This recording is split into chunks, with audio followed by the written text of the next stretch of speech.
Olá, seja muito bem-vindo à programação da TV DD, seja muito bem-vindo à programação da Casa de Vovó Dedé. Eu sou Hamilton Nogueira e, como você já sabe, todas as quintas, sempre às 8 da noite, a gente disponibiliza uma nova edição do programa Acorda, Nós em Rede, porque a gente acredita que cada um é um nó fundamental nessa imensa rede de conhecimento.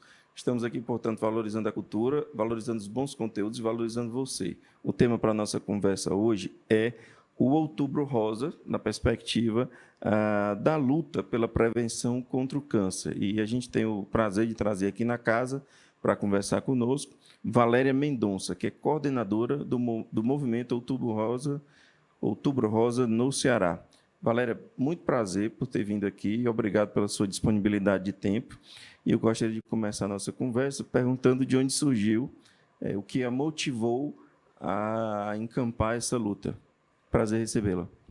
Olá, na verdade, o prazer é nosso, a alegria é nossa de voltar a essa casa, que a gente já conhece o trabalho, a gente sabe do que faz um trabalho espetacular aqui na região, desse território todo, e a gente acaba envolvendo mais um setor no Outubro Rosa, que é o terceiro setor, né? Então, já que a gente já tem a interlocução forte com o primeiro e o segundo setor, agora nós estamos em uma instituição de terceiro setor que faz um trabalho interessante. Na verdade, o meu envolvimento na causa veio desde sempre por conta do ativismo, desde a juventude, né? Do tempo de colégio, depois na faculdade, enfim. E depois, como ativista social e feminista, fui dirigir um centro de câncer. Fui gerente administrativa do CRIO, que é aqui no Álvaro Eine, Centro Regional Integrado de Oncologia. E lá a gente vê o drama dessa doença, que realmente é uma das causas que mais tira o sono das mulheres no mundo. Aliás, são duas, né? A questão da preocupação com o câncer de mama e a violência doméstica contra a mulher, né?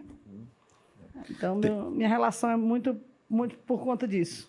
Então, você já tem aí algum tempo de experiência militando, informando, abordando as pessoas, tentando ser, imagino eu, didática. É perceptível o avanço? Como é que você faz leitura? A gente pode falar de Brasil, assim, cenário Brasil. No tempo que desde que você decidiu carregar isso consigo, essa pauta, até o presente momento, aí passando pela pandemia, que imagino eu que mude tudo, houve avanço? Na verdade, se a gente for buscar lá atrás da primeira iniciativa de Outubro Rosa no mundo, né, em 1990, lá nos Estados Unidos, aqui no Brasil, a primeira iniciativa foi lá para 2002. Aqui no Ceará, a gente realizou a primeira edição em 2009. Estamos com 13 anos nessa luta, com muitos desafios e algumas conquistas também. Mas, na verdade, a gente sabe que o que a gente tem feito é incentivar a participação popular, qualificar o controle social, exercer o advocacy com intensidade suficiente para que as leis sejam eficazes, sejam efetivas. Mas a gente reconhece que, no momento atual, nós temos muitas perdas. A verdade é essa. A oncologia, não só exatamente pelo contexto da pandemia, a pandemia veio acabar de retardar alguns processos em relação ao acesso, mas a gente já vinha sofrendo alguns danos. A gente estava fazendo hoje um levantamento exatamente de 2009 para cá. 2012 e 2013 foram 2 anos onde a gente teve muitos avanços no que a gente chama de leis rosa.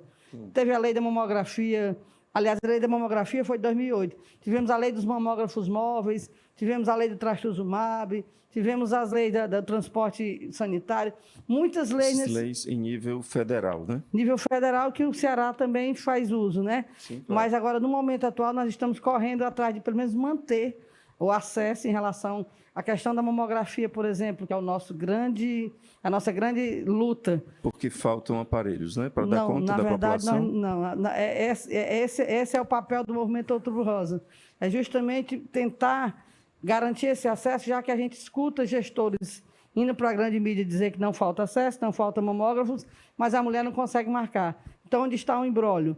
Então, como demanda política do movimento, a gente exige, no sentido de direito à saúde, que as mulheres, especialmente as com mais de 40 anos, a partir dos 40 anos, tenham acesso. A porta de entrada para o SUS é realmente o posto, e a partir dali ela consiga marcar e dar o segmento necessário. Marcou, achou algum achado importante, precisa investigar, que ela tenha acesso a uma biópsia, que ela tenha acesso a outros recursos. Achando nessa biópsia sendo positiva, que ela garanta a mastectomia no tempo hábil, daí a gente faz uso muito de um eixo importante do movimento, que é o advocacy, né? Nós temos nesse país, por exemplo, a lei de 60 dias, que diz que todo paciente diagnosticado com câncer, não só o de mama, mas qualquer tipo de câncer, terá em até 60 dias a possibilidade de estar iniciando seu tratamento. Isso, né, vem sendo cumprido no Ceará? Não, essa lei é federal. Sim, mas isso vem sendo cumprido? Na verdade, até 2019 a gente arriscava que sim. Com o contexto da pandemia, absolutamente o desarranjo estrutural no sistema foi grande. Eu quero insistir um pouco para efeito de entendimento. O movimento se torna um pouco mais organizado, mais unificado a partir de 90, aí num contexto maior, mas sob a sua coordenação de cerca de 13 anos, não é isso?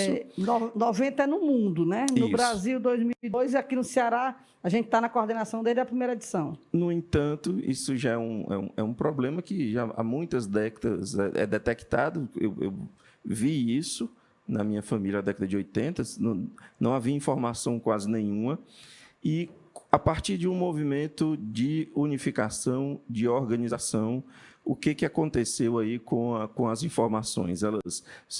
Teve resultado? Assim, nós temos algumas jovens aqui, mulheres na plateia, aqui no estúdio, e essa informação chega mais fácil a elas?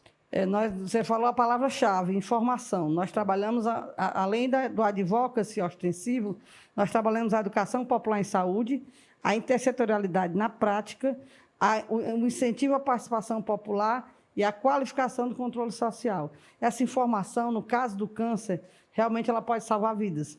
A gente sabe que quão desinformado é o nosso povo. E aí, essa informação chegando de qualidade, a gente vê pela ocasião do próprio Outubro Rosa, que até aquela pessoa mais relaxada em relação à saúde, ela acaba sendo alertada pela campanha. E aqui eu chamo a atenção que nós criamos um formato para o nosso movimento aqui no Ceará, que nós vamos além da campanha. Campanha é uma coisa pontual que você faz e ponto, né? Estanque.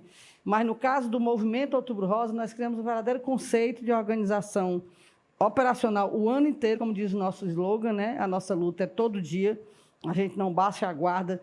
De pré-carnaval a São João, nós estamos lá.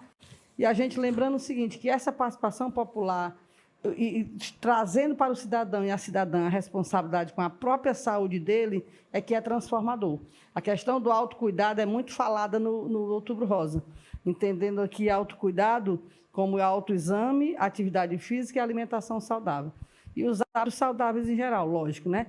Mas com nessa atmosfera de autocuidado é que a gente puxa as pessoas para que elas realmente se cuidem. A minha preocupação é sobre a eficácia desse movimento, porque a gente sabe que a sociedade está muito cansada, é um bombardeio de informação útil e inútil o dia inteiro, 7 dias por semana, e você concorre ali com a fake news, você concorre com as dores pessoais, você concorre com a pandemia, você concorre com o dia a dia dificílimo de um país que está num momento extremamente turbulento. Então, eu vou repetir a pergunta a partir dessa perspectiva. Esses jovens têm mais acesso? Você acha que tem eficácia? Esse movimento vem tendo mais vitórias do que derrotas?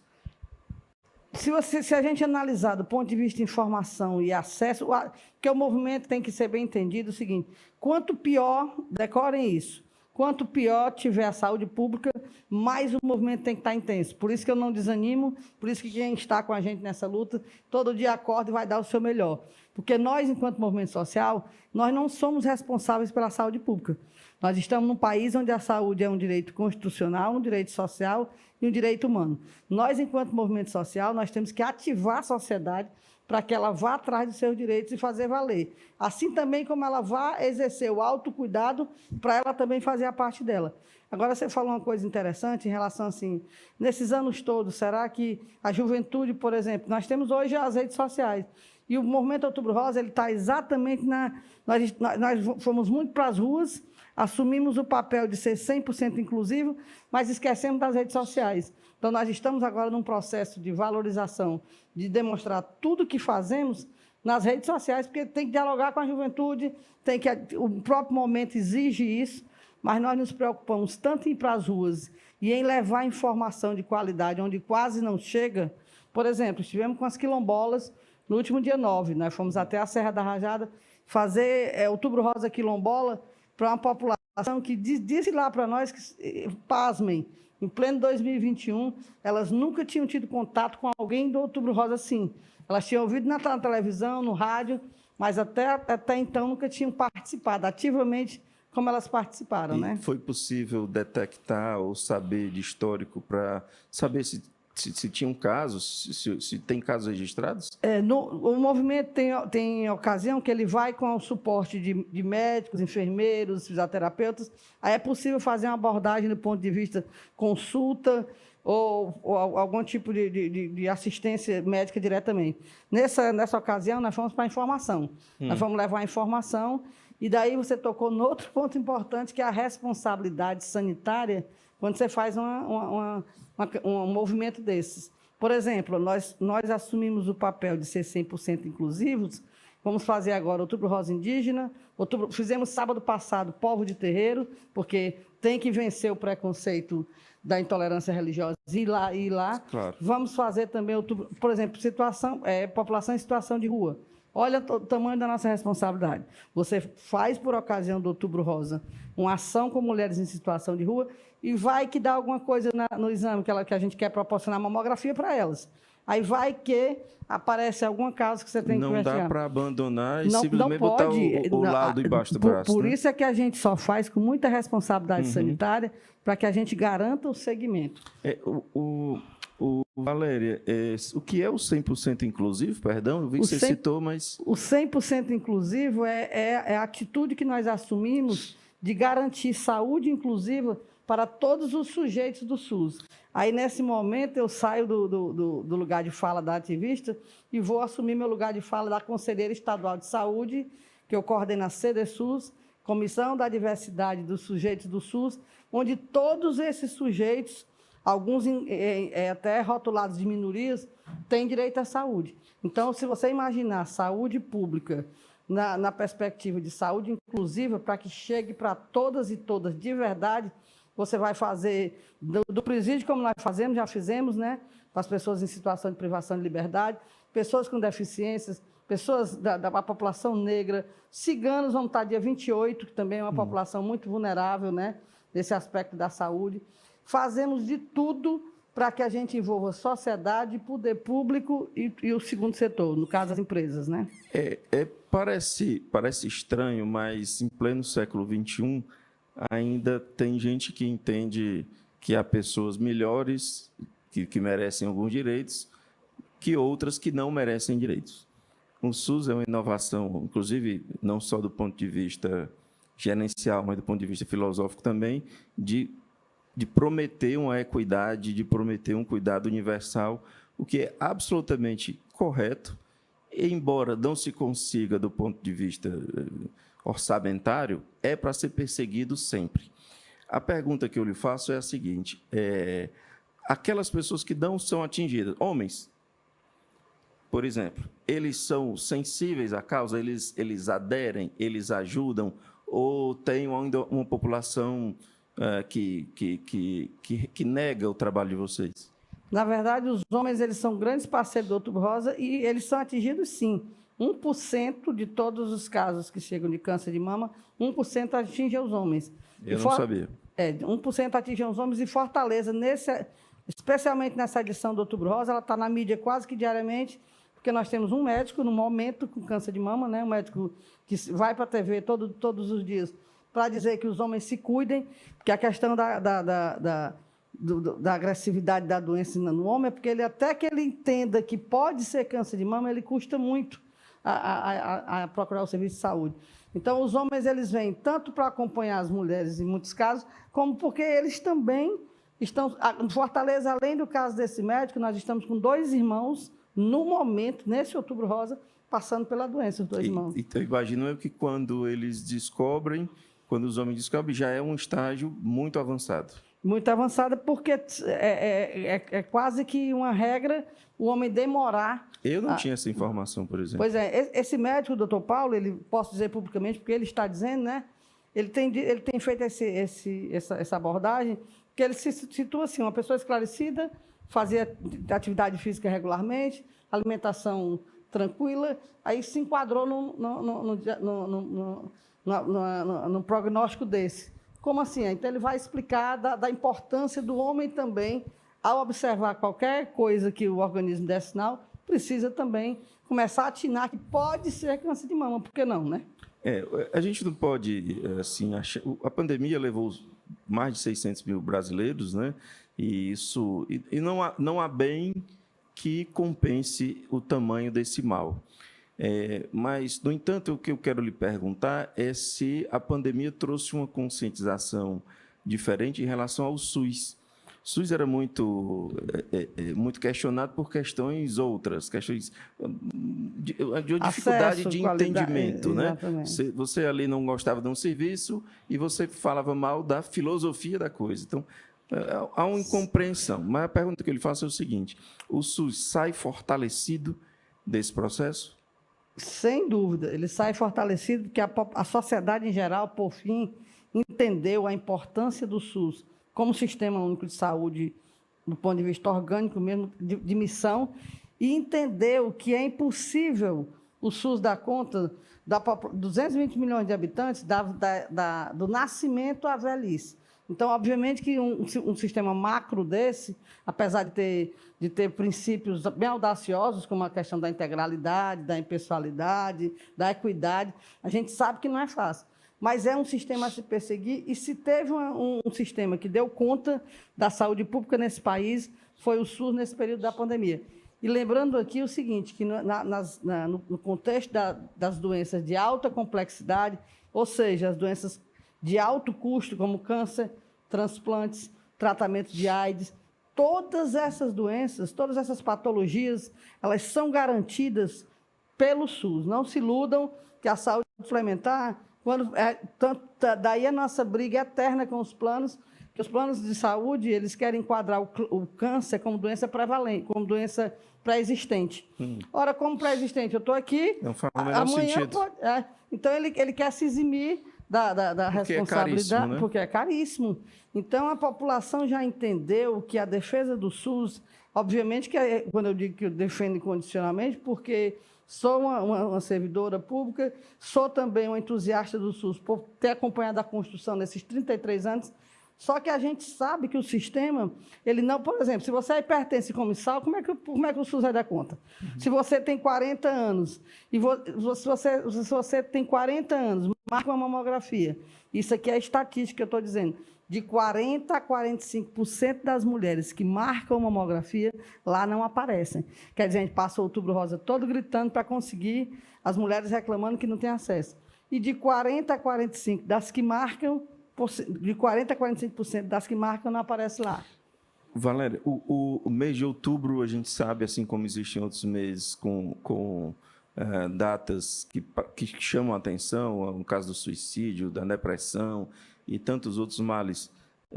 A gente sabe que naquele mês específico, em que há maior publicidade, maior visibilidade do problema, há uma demanda muito grande pelos movimentos. Você deve dar muitas entrevistas do mês de outubro, deve ser chamada para muitos eventos, mas como é que fica isso nos outros meses? Existe uma conscientização, existe assim, a sociedade é tão receptiva para ouvir esse tipo de questão, ou somente em outubro e depois há um desinteresse?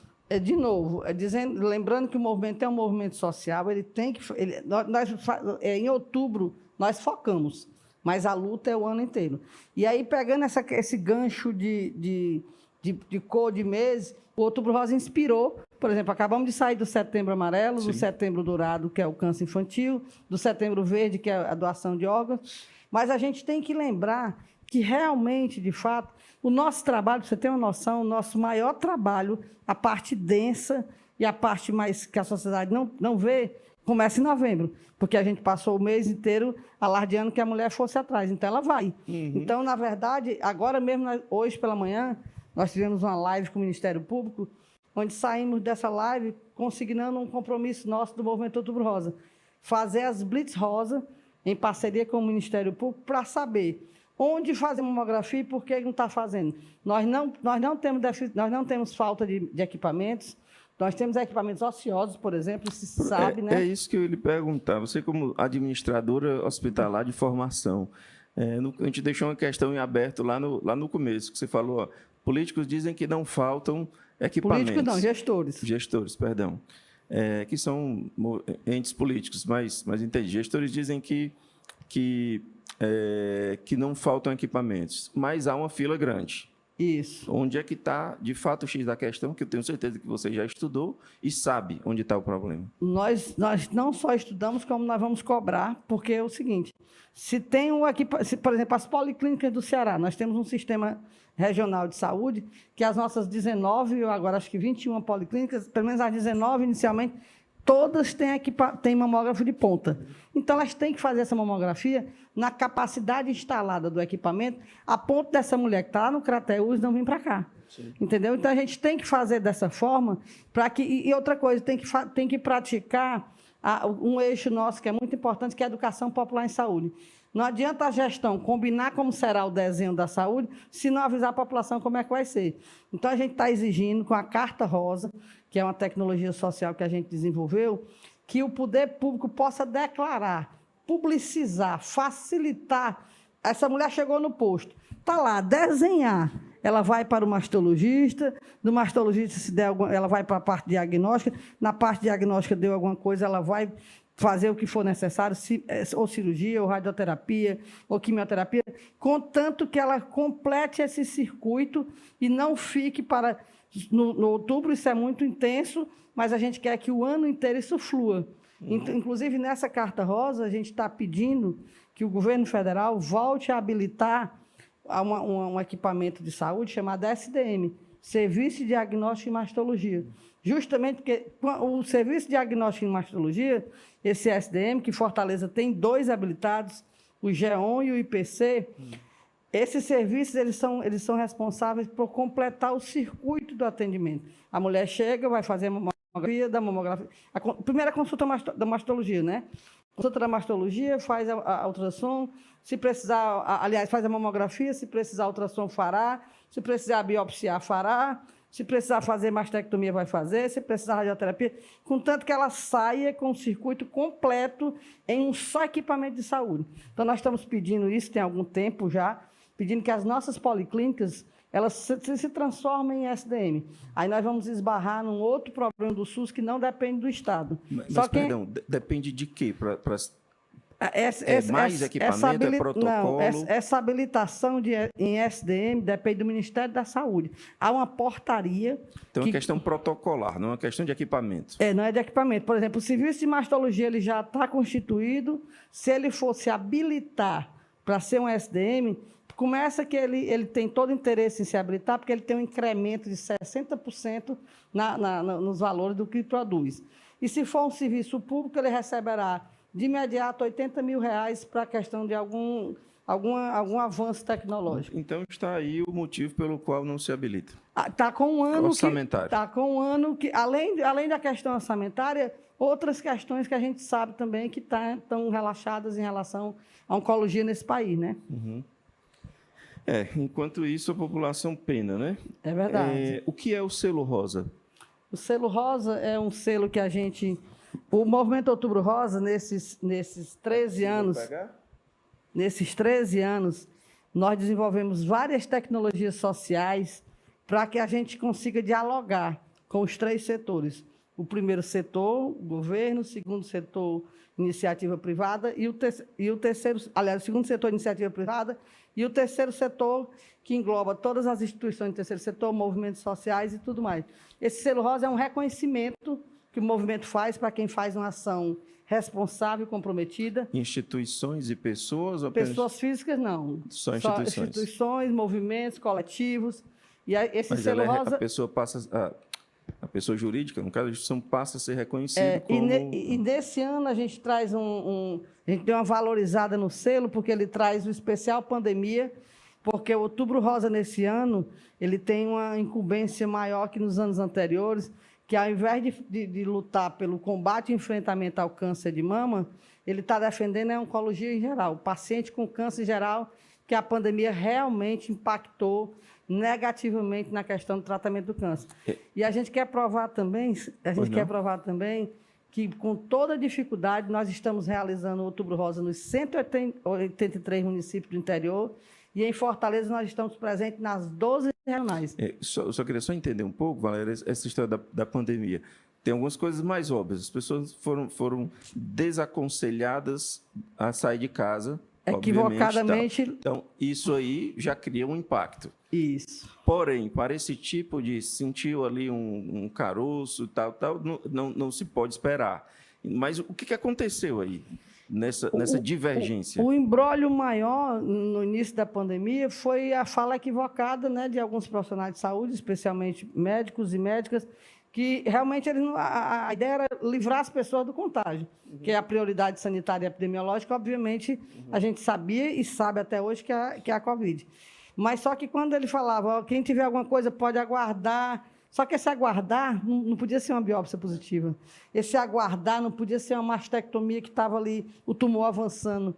Esse aguardar não poderia ter feito o que a gente está vendo hoje, que é lamentável. Mulheres chegando em condições absolutamente de uma mutilação assim, sumária. Porque vai ter que fazer mastectomia, porque, afinal de contas, é 1 ano e 6 meses nessa espera, nesse retardo em relação ao tratamento, né? E o resultado foi explosão de casos? Totalmente explosão de casos. Hoje o doutor Porto estava falando na live pela manhã que o Brasil espera, nesse 2022, infelizmente, 60 mil novos casos de câncer de mama.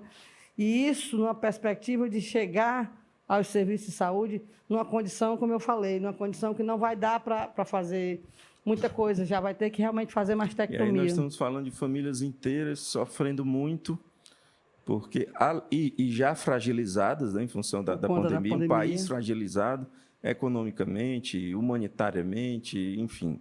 E aí você tem aí, ainda é agudizada a questão das mulheres, com reflexos em filhos, em famílias e tal. Porque o câncer, realmente, quando a pessoa é acometida com câncer, todo mundo já fala e tem ciência disso, que é tão impactante que acaba adoecendo todo mundo, né? Há, inclusive, um custo social que nós estamos tentando fazer, levantar com o IPEA, o custo social do câncer de mama, que é um custo social absurdo. Se for uma mulher na fase produtiva, ela tem impacto desde o trabalho que ela deixa de produzir até o que ela deixa de receber do ponto de vista de produção. Né? O impacto psicológico nos filhos, que talvez também tem um impacto produtivo para o futuro deles, para a educação, etc. E nessa questão dos filhos, nós desenvolvemos mais uma tecnologia, que foi o Outubro Rosa Kids, que nessa edição estourou aqui em Fortaleza. Por quê? O Outubro Rosa Kids é uma fala que a gente faz, obviamente, que não é para envolver a criança nesse cenário dramático, mas é primeiro para despertar na criançada alimentação saudável e atividade física, já que está no mês de outubro, tudo que envolve a criança é interessante, e para chamar a criançada para pedir à mãe para se cuidar. Para cobrar a mãe em saúde da mãe e do pai. Tanto é, nós temos uma faixa bem emblemática, que ela diz o seguinte: mamãe, mamografia, se não fizer por você, faça por mim. Porque a gente sabe o número de crianças... Eu pensei nisso para usar, inclusive, em questão de trânsito, né? Porque se os pais não têm responsabilidade por eles da questão do álcool e da direção, que os filhos sejam aquele ali de dar o puxão de orelha, e que é um puxão de orelha mais, imagina-se, supõe-se, sentimental mais forte do que aquela voz ali sem muito poder de persuasão da televisão, né? Inclusive, nessa questão do Outubro Rosa Kids, as campanhas, a gente está agora tentando fazer uma formação para conselheiros tutelares, porque a gente sabe o número imenso de crianças que perderam a mãe para o câncer de mama. A gente está aguardando um pouco, porque, na verdade, nós estamos com outro drama. São os órfãos da Covid, né? Que, para nós, são prioridade no momento. Esse país tem um imenso desafio nos próximos 10 anos, que eu acho que essa questão da Covid ainda vai reverberar, principalmente nas questões psicológicas. Valéria, caminhando para o final aqui e agradecendo imensamente a sua participação, quem quiser... Você se dedica integralmente a isso? Hoje? Não, na verdade, eu trabalho, meu trabalho é na Secretaria de Saúde do Estado e também sou dirigente sindical. Mas nesse mês de outubro, todo mês de outubro, eu me dedico 100% a essa causa, porque realmente a doença não para. Infelizmente, todo mundo quer fazer tudo em outubro, mas a gente lembra que a luta deve permanecer o ano inteiro. Visitem nossas redes sociais, acompanhem nossa programação. As redes sociais no Facebook é Outubro Rosa Ceará, no Instagram é @Movimento Outubro Rosa Ceará. Nós temos uma programação intensa que nós não conseguimos nem cumprir toda em outubro, mas nessa perspectiva de perdurar com o movimento, vamos fazer os diálogos rosa agora, a partir do dia 5 de novembro, vamos fazer as rotas rosa-lilás para o interior, que é linkando justamente, conectando o câncer de mama e a violência doméstica contra a mulher, que a gente sabe que tem tudo a ver, né?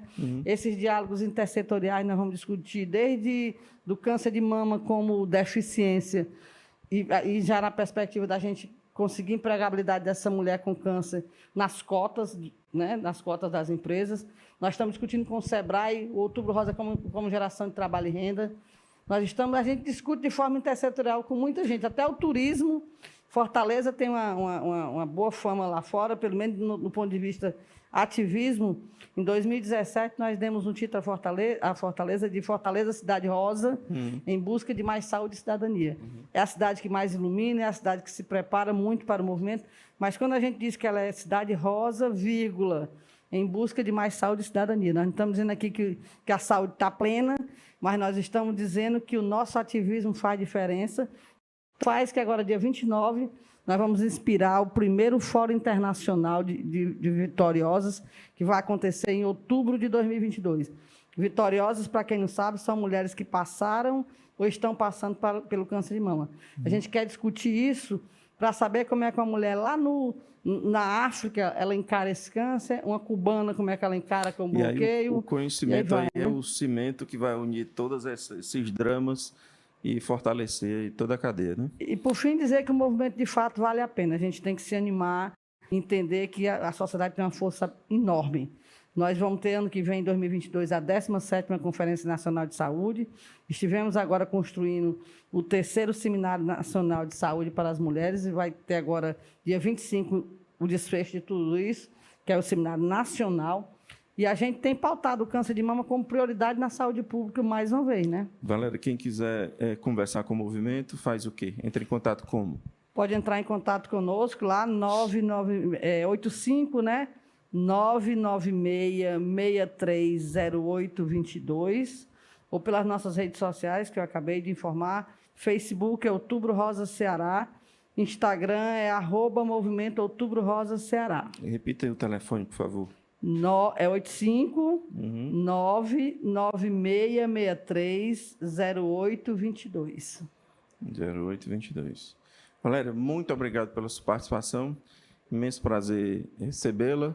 Espero que um dia essa sua luta não faça sentido, porque descobriram a cura, ou porque a humanidade já descobriu ali uma forma muito prática de diagnosticar cedo ou de prevenir cedo, e aí a gente possa usar essa energia para outras questões.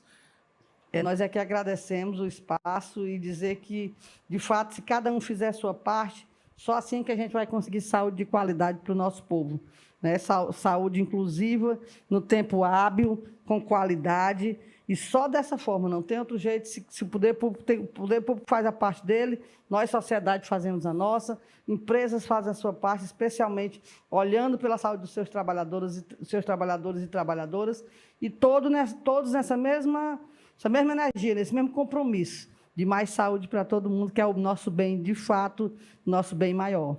Obrigado, Valéria, e obrigado a você que nos acompanha. Lembrando que todas as quintas, sempre às 8 da noite, uma nova edição do programa Acorda, disponível para você. Obrigado pela boa companhia e até semana que vem.